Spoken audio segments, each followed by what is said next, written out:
Autoria de Sérgio Guimarães, o psicodrama Antes e Depois de Moreno, dos gregos antigos à internet. Livro publicado pela editora Ágora.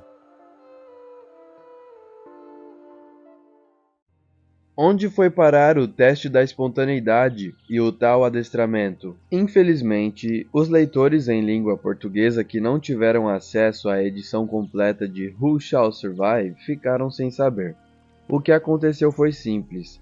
A mais recente e bem cuidada publicação brasileira, Quem Sobreviverá, foi produzida a partir da edição do Estudante.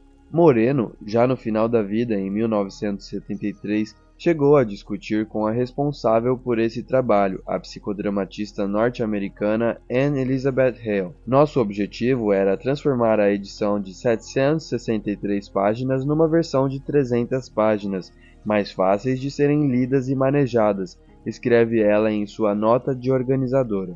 Entre os conteúdos sacrificados nessa edição, acessíveis apenas para os que conseguiram ter acesso ao segundo volume da publicação feita por Moisés Aguiar em 1992, destaca-se justamente uma seção sobre a interação social, na qual Moreno discute a espontaneidade, a ansiedade e o momento. Nela, ele começa afirmando: a ansiedade é uma função da espontaneidade. Se a resposta à situação presente é adequada, se há plenitude da espontaneidade, a ansiedade diminui e desaparece.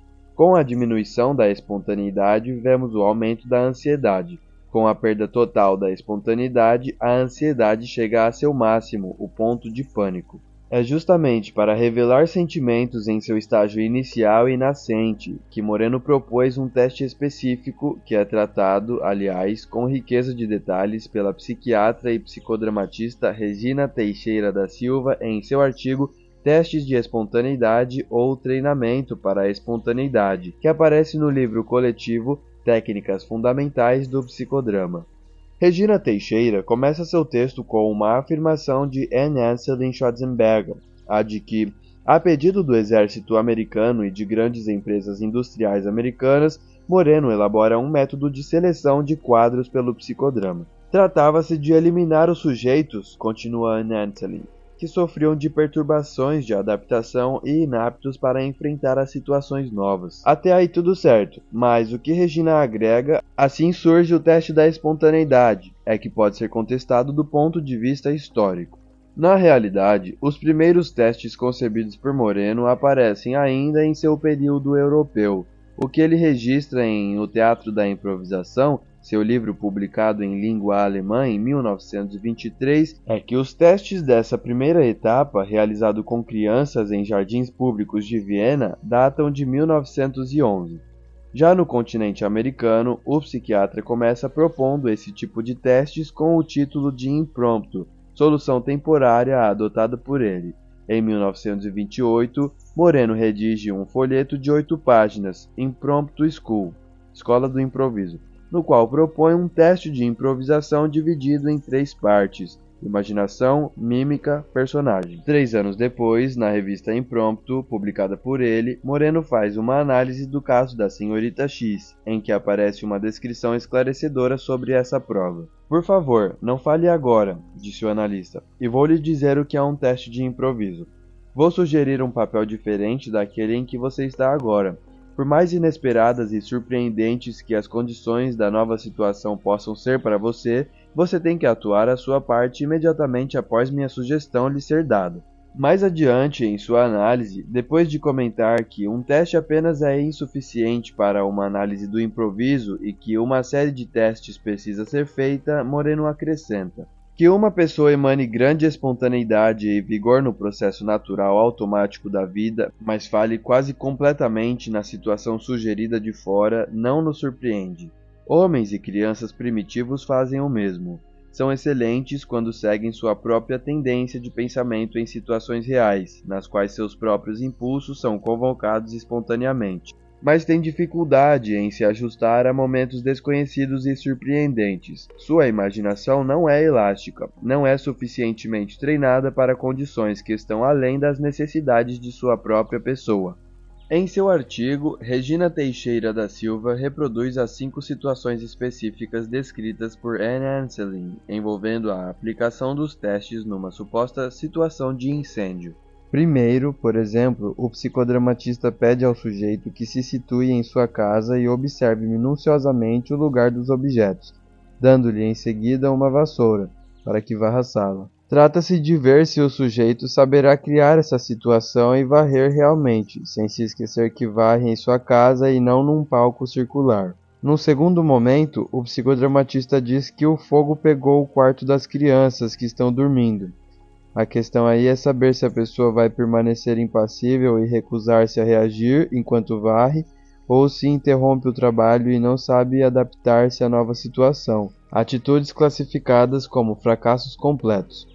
Já o êxito consistirá, por um lado, em ocupar-se das crianças e, por outro, apagar o fogo, procurar água, chamar os bombeiros. A psiquiatra dedica mais atenção aos testes do que propriamente ao processo de treinamento, mas essas informações podem ser encontradas com detalhes já na primeira edição de Who Shall Survive. Nela, Moreno retoma primeiro os antecedentes históricos do início do século XX, quando parte do trabalho do francês Henri Bergson, Evolução Criativa.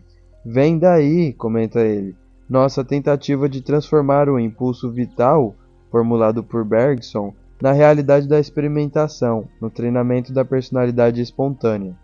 O experimento nos obrigou a desenvolver uma psicologia do ato criativo, a reconhecer as limitações do homem como um agente criativo espontâneo e a inventar técnicas de espontaneidade que pudessem levantá-lo para além dessas limitações. Em seguida, tanto na primeira quanto nas 2 edições posteriores, mas não na do estudante, Moreno descreve em pormenores as atividades de treinamento, adestramento, na versão brasileira, da espontaneidade, realizada com as adolescentes do reformatório de Hudson em 1933.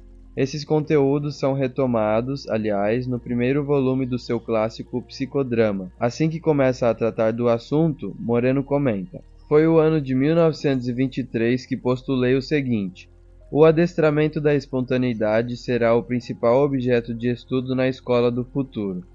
Mas raramente é compreendido todo o significado próprio dessa afirmação. Ela é ameaçada pela possibilidade de ser refutada juntamente com o que o rótulo de educação progressista abrange. Levando em conta as reações de medo, angústia e pânico observadas mesmo entre os profissionais da saúde mental a partir de março de 2020, logo no início da pandemia, não há como negar o acerto desses últimos comentários do psiquiatra romeno. É certo, como afirma Teixeira da Silva, que Moreno também utilizava o teste em candidatos à formação para psicodramatistas. Mesmo não tendo dados concretos sobre a formação recente de profissionais na área do psicodrama, é inevitável formular a hipótese de que provavelmente não terá sido dada grande atenção a esse adestramento da espontaneidade. Fundamental para o desempenho dos psicodramatistas, tanto quanto o domínio da filosofia, dos métodos e das técnicas específicas, essa preparação teria certamente minimizado os sentimentos provocados pela irrupção abrupta da pandemia. Numa época de aceleração vertiginosa de mudanças, incluindo as tecnológicas, a necessidade dessa prontidão diante dos imprevistos pode servir de lição aprendida para a formação futura de psicodramatistas, já que parece não ter servido de exemplo positivo no estágio atual.